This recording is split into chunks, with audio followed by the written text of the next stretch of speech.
Hello, my name is Andrew Keen. Welcome to Keen on America, the daily interview show about the United States.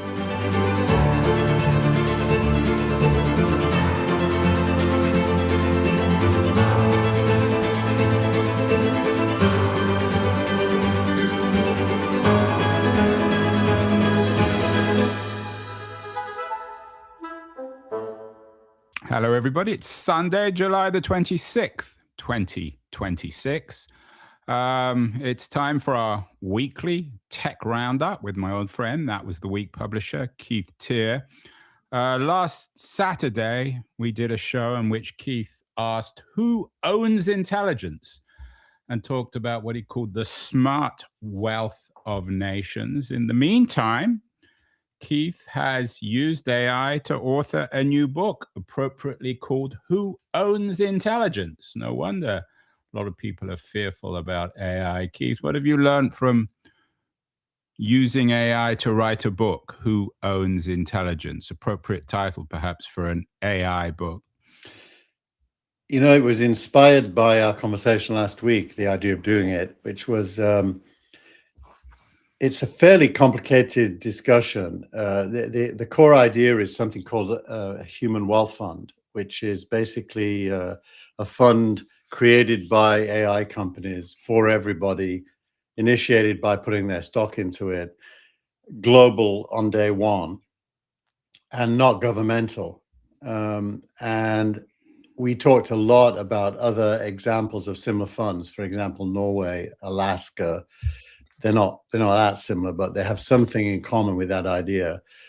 And I suddenly thought, you can't really convey an idea like this without long form, because firstly, most people will instinctively think it's utopian and disagree with it. So you need to show evidence that humans have already done things like this. And then secondly, will it work economically? So you need to make a case for it, an economic and mathematical case.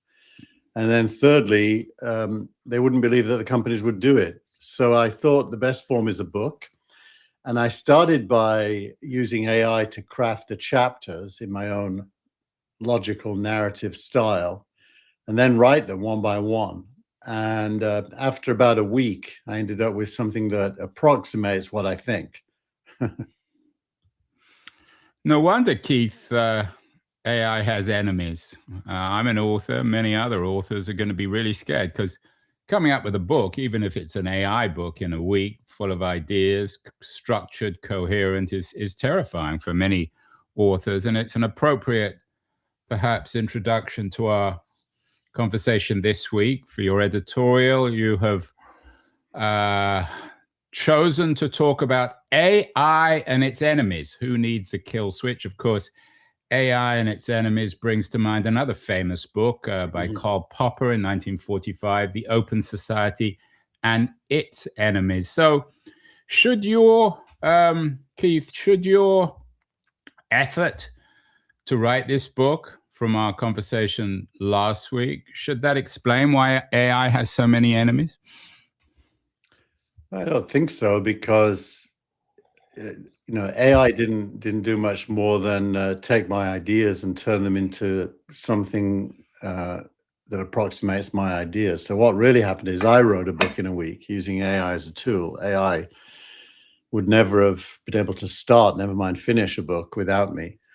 So I think authors should see it as long as they've done the work and they understand the content of a book that's in their head, they should see it as a tool to accelerate the production of what's in their head.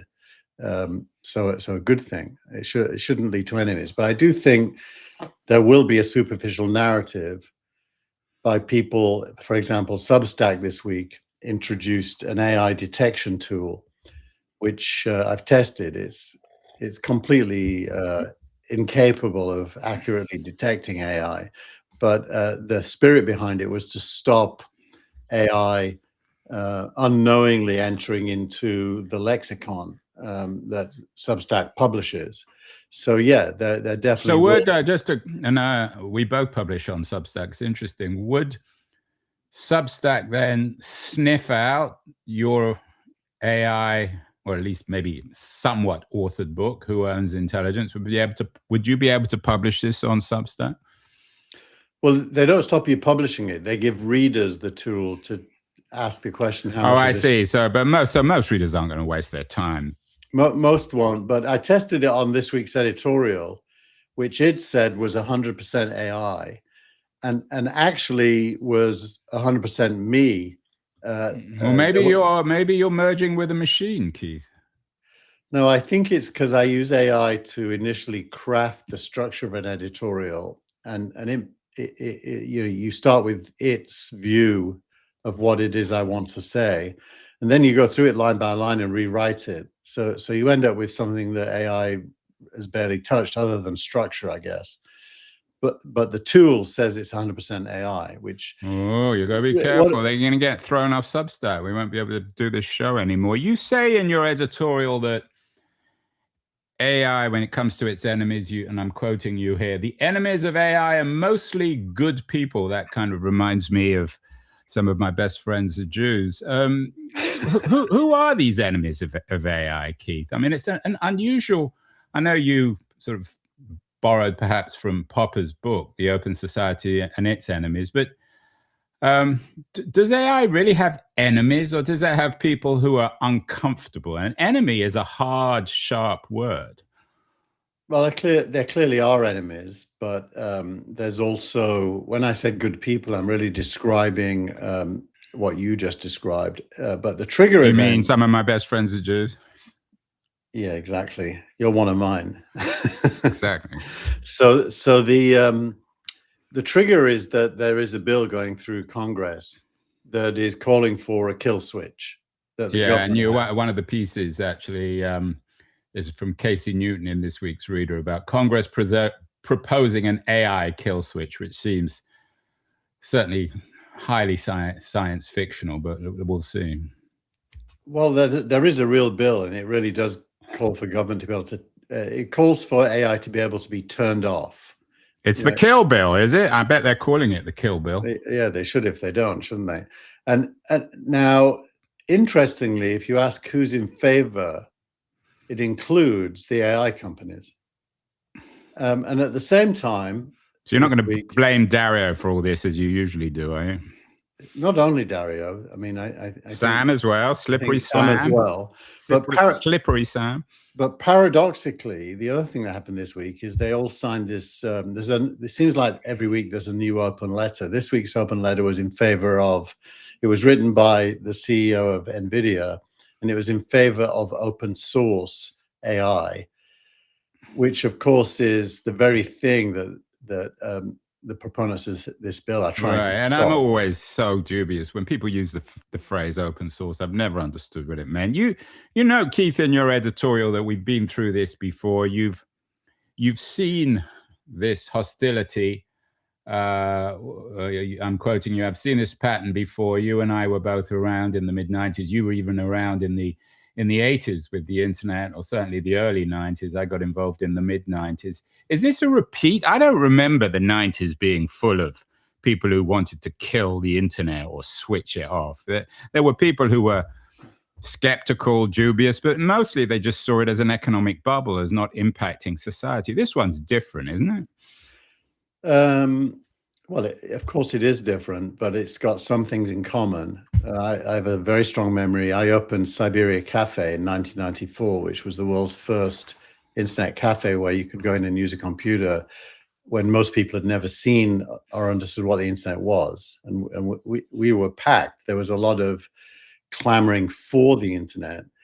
At the same time, the BBC interviewed me, and the only topic they wanted to talk about was the dangers of internet porn and internet addiction.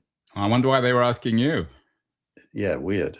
Who would have thought? You were addicted to internet. Well, I'm not suggesting you were addicted to internet porn, but that's different. I mean, there was that kind of skepticism, but compared to today, where, as you say, there's a kill bill switch going through Congress, even if it's probably fictional or promotional marketing tools by senators and congressmen. But I mean, this is a different kind of skepticism. I mean, if What AI what has do you enemies, they're very different from the enemies of the internet, who what just tended to be analog types. just talk a little bit about in your head, what is the difference?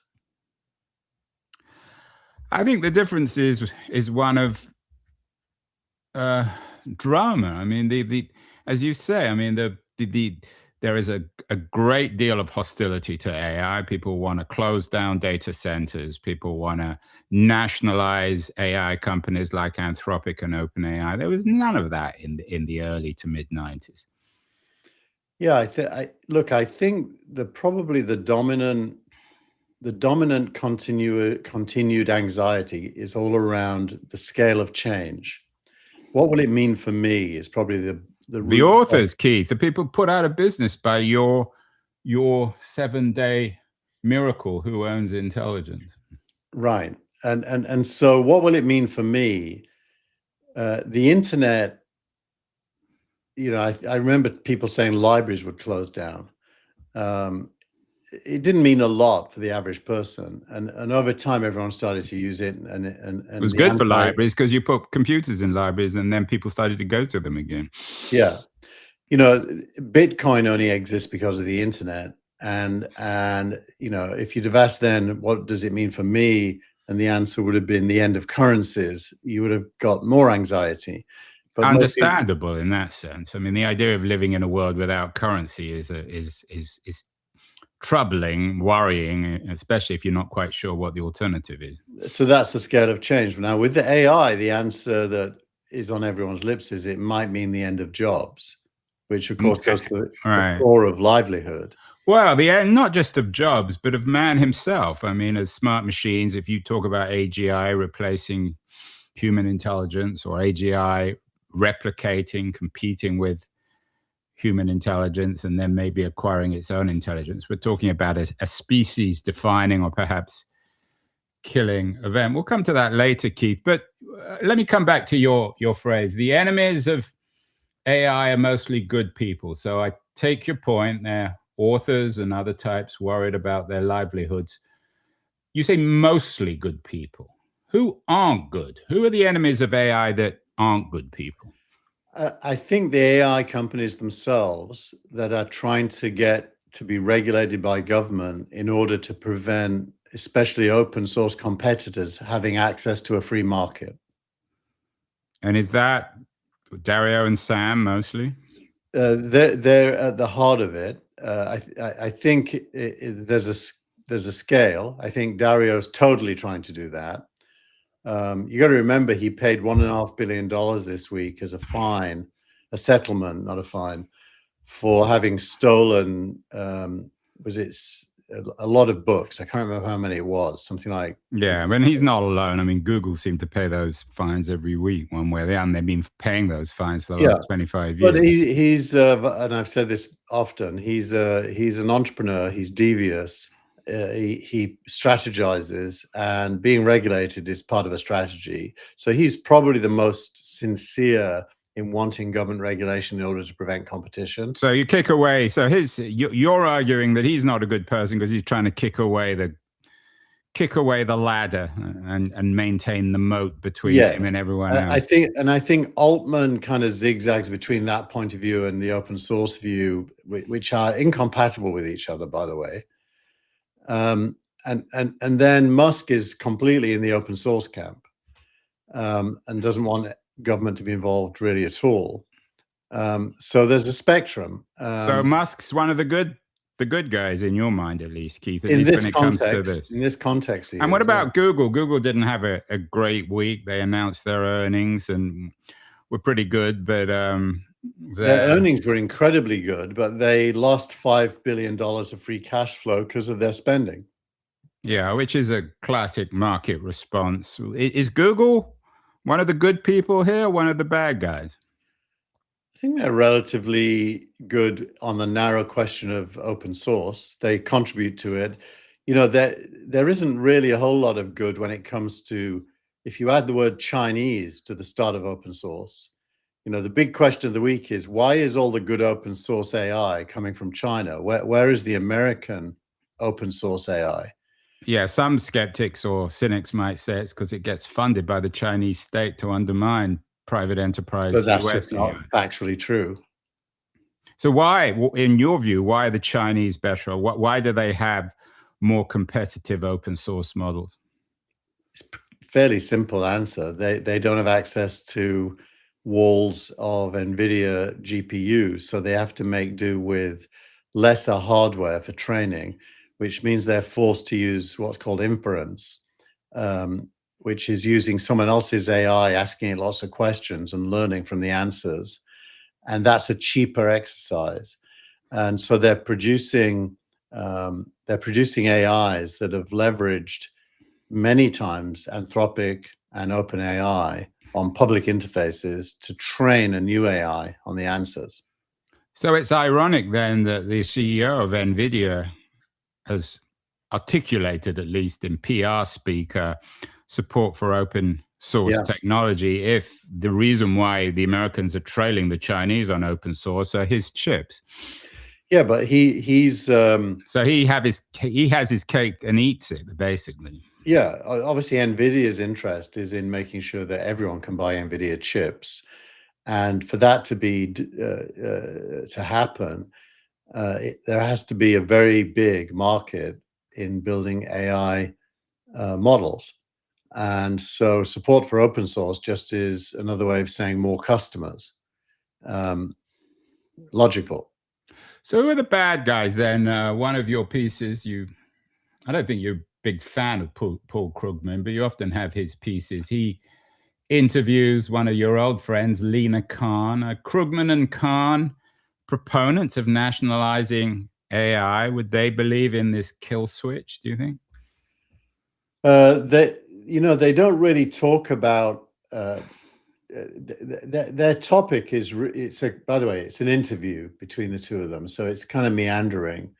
But if you wanted to extract from it, Khan is really she's not a good person, is she, Keith?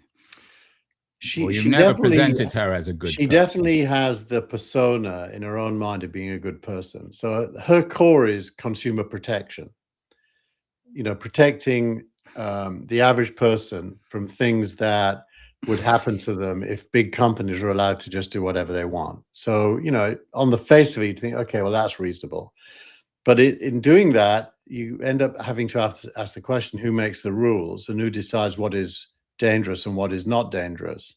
And that's where it ends up going wrong, because the definition of danger that she supports is almost parental and treating consumers as children.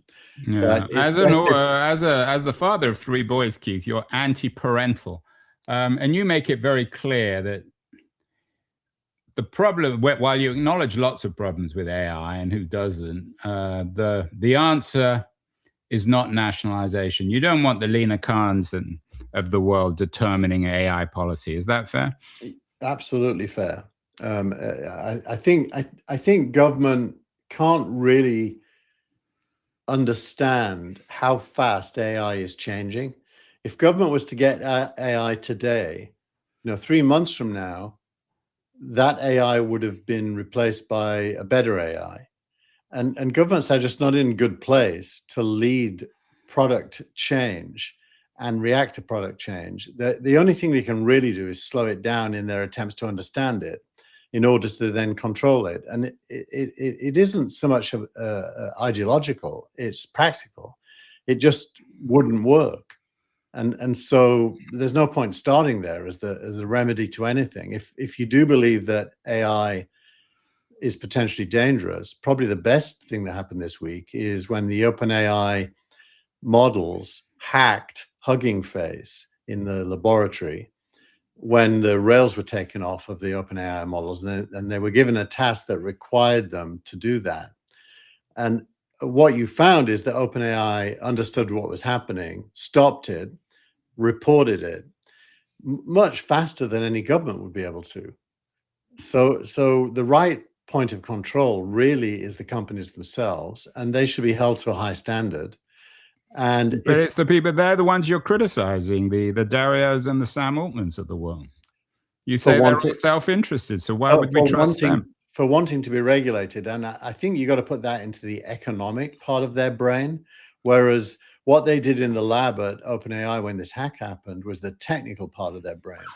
And when it comes to technology, they don't want regulation because it's inefficient and wouldn't work. When it comes to economics, protecting them from competition, they do want regulation. So that is a real contradiction. So tech is better than economics. But even you acknowledge, or certainly some of your correspondents this week acknowledge that not everyone's bad. You have a piece by Matthew Iglesias, very influential politics blogger, about the data center backlash isn't just NIMBYism. So what's your take on the data center backlash? What does Iglesias say? I think the data center backlash is an American phenomenon, firstly. There's nowhere else in the world where this is happening, which is already a little bit strange. Grassroots Democrats seem to be leading it, which is also interesting, that the party of progress and the people is the one most against data centers is strange. I'd love you to tell me why you think that is, but it definitely is factually true that that's where it comes from. I think there are a lot of Republicans also are jumping on this anti-data center bandwagon. Possibly true. I mean, certainly the MAGA Republicans rather than the free market ones. Yeah. I haven't tracked that, Andrew, but I believe you. It makes sense because politicians ultimately go where people go because they want to be popular. So they tend to embrace bottoms-up policy instead of standing for something and trying to get people to agree with it. Yeah, I mean, the thing with the data center backlash, which is interesting, is it goes against core, you talked about economic principles, that clearly for communities, having a data center should be in their interest. They get huge amounts of investment and many jobs. But there are many of them, or certainly there are activists within all these communities that are against it. So it's turning down economic upside. I mean, they might argue in the long term there's no upside. Well, what Iglesias does is he separates out bottoms up kind of local resistance, which is often micropolitics. It's like, we don't want that piece of land to become a data center because it'll spoil the view type of reaction. He separates that from statewide bans, which are coming from politicians, and says they're not the same thing. I think that's kind of right. And who's doing the statewide bans? It's almost all democratic states, which is just bizarre to me. What do you think is going on there? Well, I think we can learn from history. One of the other pieces you connect with this week is a book review by Noah Smith of an older book. It was a book review a couple of years ago, but he's reposting it. Power and Progress by Acemoglu and Simon Johnson. Simon Johnson was actually on my show a couple of years ago talking about this book. And it talks about this 1,000-year struggle over technology and prosperity. And it seems as if Johnson and Acemoglu are arguing that there's good and bad technological progress. It needs to be controlled by, shall we say, the middle classes. What's your take? Another influential book. Actually, this book helped, I think, Acemoglu and Johnson win the Nobel Prize. Yeah. Look, it's an interesting essay because it fails to solve the problem it sets. But the problem it sets is that power over technology has always been centralized and governmental. But technology itself, coming from entrepreneurs, is decentralized and not at all governmental. And, that leads to the question, how is technology controlled? Which in a way is the wrong question. I mean, I don't think technology is ever controlled. I think at least good technology that benefits people tends to have this spontaneous growth in it, organic growth, if you will. Like me doing the book. Nobody told me to do the book. I just knew I could. If you go to the chapters, by Yeah, the although way, you might call it a book in quotation marks because it's not a physical book. No well, one can click buy on it. the word "read" at the top. Oh, you can't because I that's can't click on it, but anyone can. I can put into Claude after this. I can feed this whole post, and it can create 60,000 words. It doesn't really make it a book, but anyway. Well, a book is it ultimately comes down to how much of you is in it, Andrew. Well, a book is something that people read. A book like Acemoglu and Johnson's Power and Progress, or yeah, Popper's The Open because Society and Its Enemies. Otherwise, it's, I mean, I guess you can call it a book, but what you're looking at is the website created from the book. There's also a Word document that is just a book.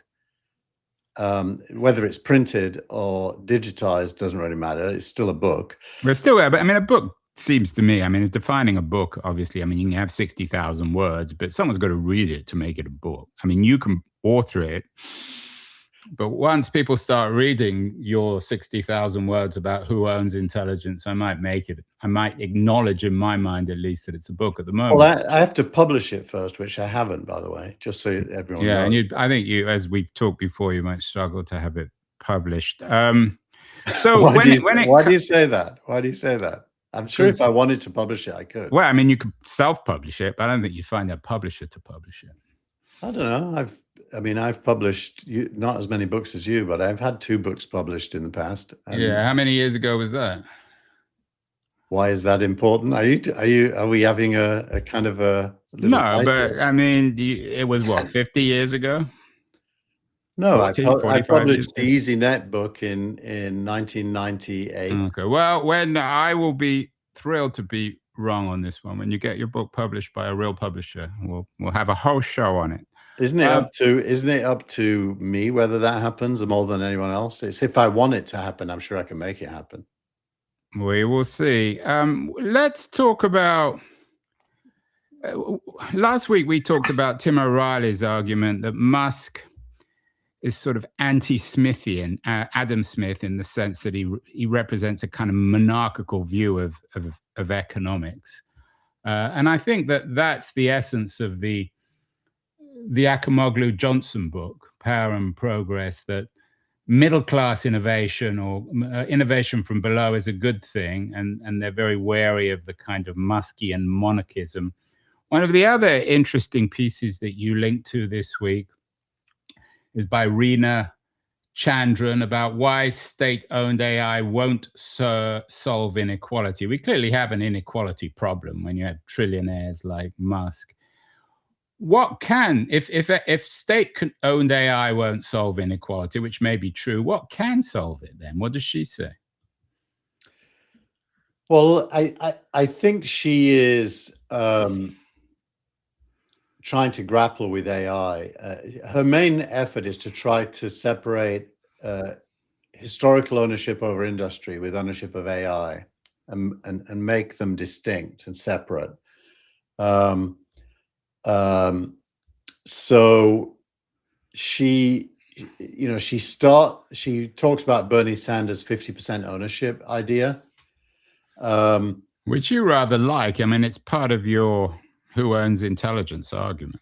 Yeah. And she also recognizes that globally, state ownership of technology is not unusual. The Norwegian ownership of the oil maybe is the biggest example, and it's led to the world's biggest sovereign wealth fund in Norway that every citizen benefits from individually.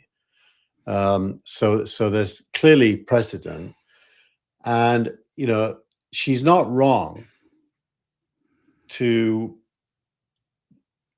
ask the question: if AI is going to replace workers, which the power and technology book says society has an option there. It can opt not to replace workers. I actually think that's not true. I think technology will force an outcome that is just logical. without bad intent, which ultimately leads to the end of most jobs. I think that's very likely. She takes that on board and says, well, therefore there has to be a new social contract. And ownership has become the focal point for that, because instead of tax, which has a bad rap, obviously, and is seen as anti-individual, ownership is pro-individual.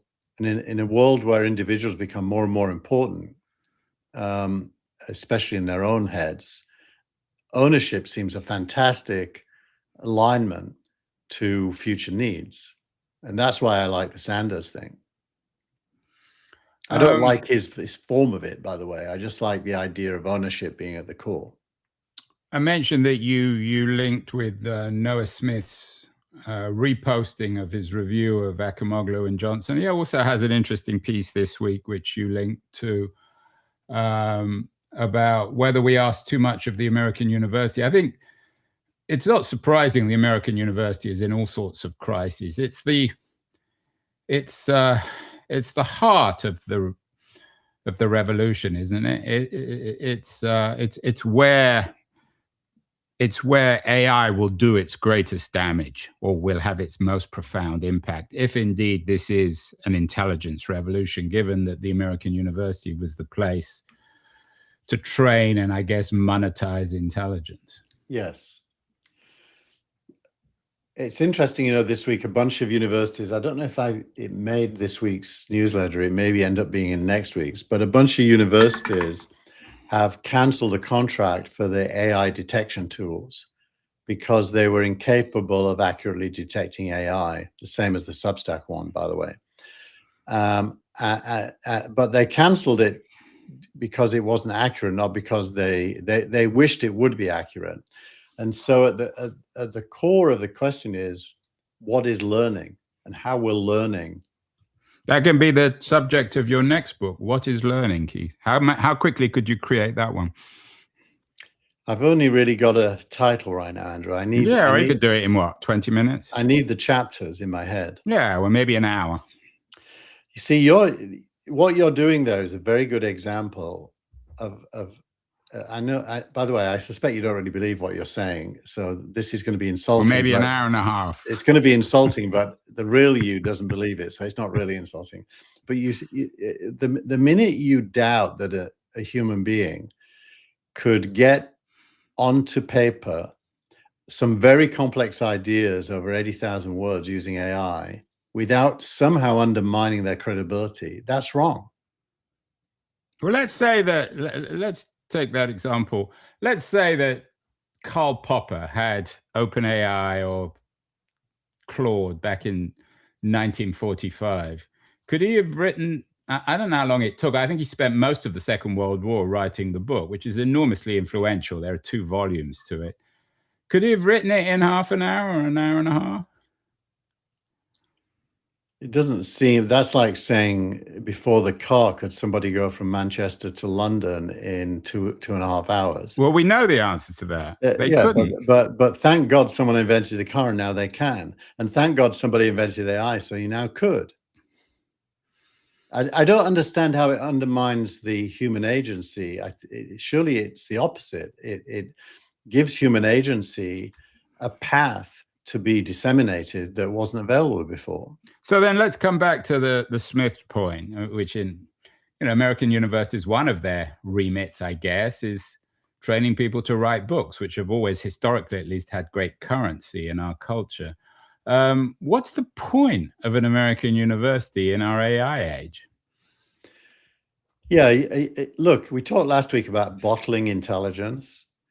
What universities are doing is bottling learning or teaching, and they charge a lot for it. They're metering intelligence to those who can afford to pay for it, mainly in America. In the rest of the world, not so true. Universities are free in much of Europe, for example.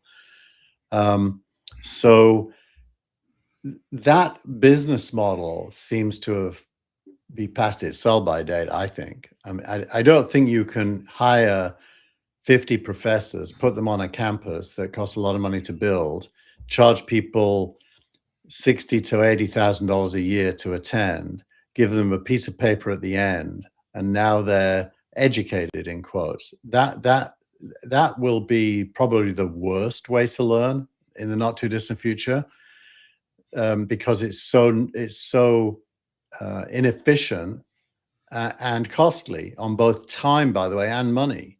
It just doesn't seem to make sense. I wonder whether there's any coincidence that just as we live in an age where Congress at least is proposing an AI kill switch, whether it's, as I said, it seems to me just marketing fluff, but we will see. We also live in an age where the American state, or the current MAGA state, is interfering in universities, telling people what they can and can't teach, sometimes even what they can and can't read.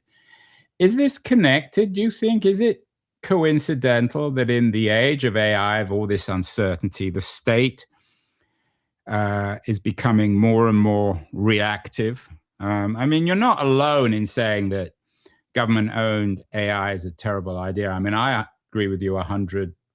Michael Bloomberg wrote a piece saying government-owned AI is a terrible idea that you include. But what is it about the state? Are we falling back on it because it's our only certainty? Well, I think the state, the modern state, is the outcome of democracy.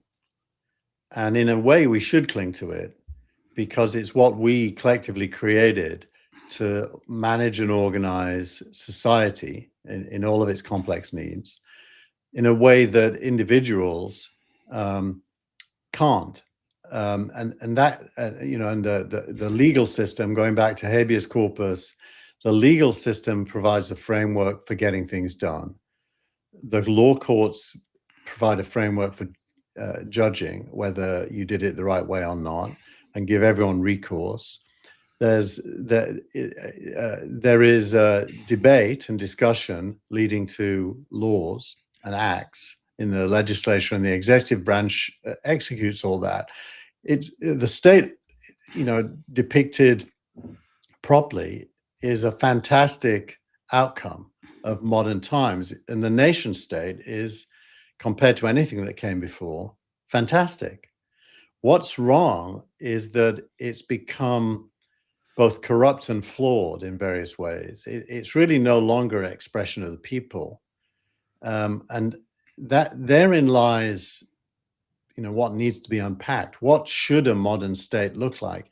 And then I think it gets even further complicated by globalization driven by technology, where things that pop up in America yesterday will pop up in, let's say, Singapore tomorrow.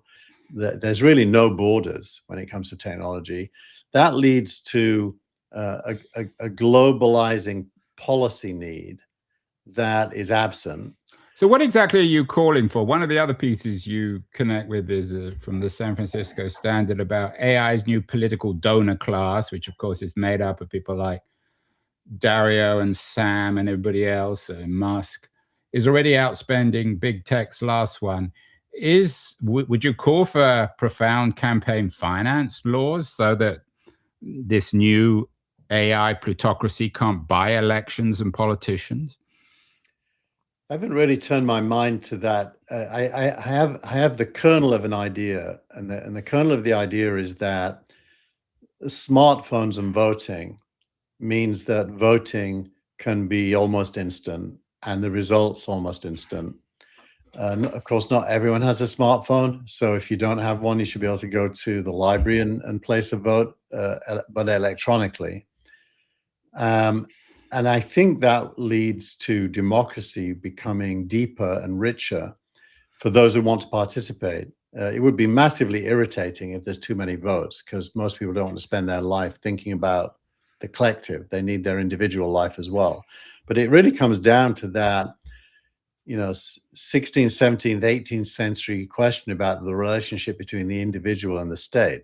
It gets reset on a new platform, which includes direct democracy as one of the options. I think the hyper-local democracy becomes possible as well, where the most important agency might not be the nation state, it might be your city. No, I'm not going to tease you, Keith, about any new books, although I have to admit I'm slightly skeptical of plebiscitary democracy given Brexit, for example. But maybe that's a subject for another show or another book. Finally, It just means you're biased against poor people. I am biased against poor people. I make that public. I've always argued that poor people are lucky to be around, that they certainly shouldn't have the vote. Finally, you need to, how much do you think you should earn, Keith, to get the vote in Palo Alto? A couple $100,000? You shouldn't need to earn anything. You should just. So even people who don't earn money should get the vote? You're being facetious, but I want to understand what's behind your facetiousness. So keep going. Well, I'm just curious. So finally, my interview of the week, and it's a surprising one, given this is supposed to be a tech show, it was titled "The Seduction of the American Mind" by a young woman, Emily Akin, who's a book reviewer on the New York Times Book Review. She has a new book out called The Frenchman, or My Life in Theory, which is a kind of, it's an excellent autobiography of her experience with French theory, guys like Michel Foucault. But she notes, and I think this is a good way to end this show, she ends by suggesting that whilst a lot of people have been very skeptical of post-structuralists or so-called post-structuralists or postmodernists like Michel Foucault, that he was actually right in a way. In his book, The Order of Things, which was written in 1966, so 20 years after The Open Society and Its Enemies, another influential book, he argues that, and I'm quoting him here, this is the last sentence in the whole book. He said, and he's talking about man, before the end of the 18th century, man did not exist any more than the potency of life, the fecundity of labor, or the historical density of language.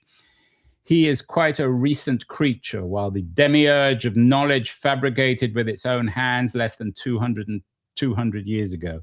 But he has grown old so quickly that it has become only too easy to imagine that he has been waiting for thousands of years in the darkness for that moment of illumination in which he would be finally known. And he talks about us disappearing. So I think Akin's argument in our conversation is that Foucault's prediction of the end of man in books like The Order of Things are actually being realized in our AI age, which is kind of ironic. I don't know whether you're familiar with Foucault. I think the opposite's true. I do think postmodernism understood something that especially ideological Marxists didn't. Ideological Marxists tend to conceptualize in terms of the collective. Modernism was all about social engineering at big scale, abstract, and that leads to Stalinist-like social construction. And the postmodernists understood the individual as it emerged in somewhat mundane ways. I mean, look at the Pantone color system that lets you choose your color scheme. Is intensely individual, but very satisfying for people who care about colors. So the rise of the individual is real. I actually think... And Foucault uses a painting by Velázquez to make this point in the book, The Order of Things. Yeah, weirdly, Marx himself was very aware of the individual. He talked about the total human being, and he thought the individual was the point of history. The full individual, the true individual, was the point of history. But ideological Marxists never really understood that, and so shame. The postmodernists did, but they didn't have any concept of how the individual lives in a society that enables them to be individual. So there was no social framework that they lived within. They only talked about the individual as if there was no context. And I think the future, and AI is definitely an accelerant here, is it lets you realize your individuality. Farther from taking it away, that my, in quotes, book is a realization of me. It really is, the chapters are mine, the arguments are mine, the putting it down in one place is me. The actual writing was not done by me. but it couldn't have been written without me. So it's a realization of my individual self, not an alienation of it. And I think the future is really all about the individual and society flourishing together. Well, there you have it. Foucault believed maybe the end of man. Keith Teare believes that, and I'm not sure if Foucault was thinking about AI in particular, but Keith Teare believes that the AI revolution will represent the beginning of man, or certainly his renaissance, his or her renaissance. So we will see, Keith. I'm sure this won't be the last time. The last time we talk about this. How many books are you going to write this week before our next show? Unfortunately, I have a job. So the answer is this week I have no plans to write a book. But last week we did the show on Friday. So you did have an extra day for the book. So I had 2 extra days to write a book, which I don't have this week. Well, we will see. We will come back to this. Maybe you can slip a book in when you have a couple of hours in the evening.